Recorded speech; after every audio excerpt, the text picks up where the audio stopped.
বারাসাতে নাকি আনলিমিটেড বিরিয়ানি দিচ্ছে, কখন থেকে খুঁজে যাচ্ছি পাচ্ছি না। এই এখানে দেখতে পাচ্ছি একটা টিক্কাস, এটা কি?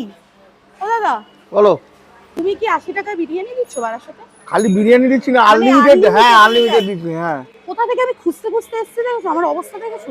তাহলে তাহলে তাহলে তাহলে একটু লোক ওয়েট করছে, খাচ্ছে, তুমিও তাহলে আনলিমিটেড রাইস খেয়ে যাও এসিতে বসে। কি এসিতে বসে? হ্যাঁ। কি বলছো? হ্যাঁ, কি করে দিচ্ছ? দিচ্ছি। কেন দিচ্ছ?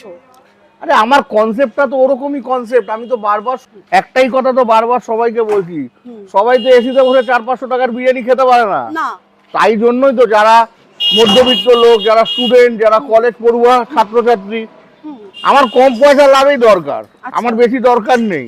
কিন্তু এসিতে বসে শান্তি মতন দুবেলা যেটা খেতে পারে সেই চেষ্টাটাই আমি করেছি।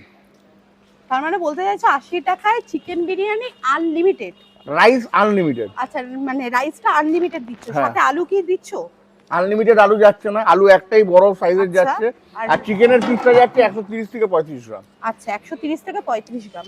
আচ্ছা এখানে কি মাটনের ক্ষেত্রেও কি সেম আনলিমিটেড হ্যাঁ, আছে? আনলিমিটেড রাইস মাটনের ক্ষেত্রেও থাকছে, আলু বিরিয়ানির ক্ষেত্রেও আচ্ছা। থাকছে, ডিম বিরিয়ানির ক্ষেত্রেও থাকছে। আচ্ছা মাটনের দামটা কত সেটা বলো। 170 টাকা মটনের দাম, পিস আছে ধরো 160 থেকে 70 গ্রাম।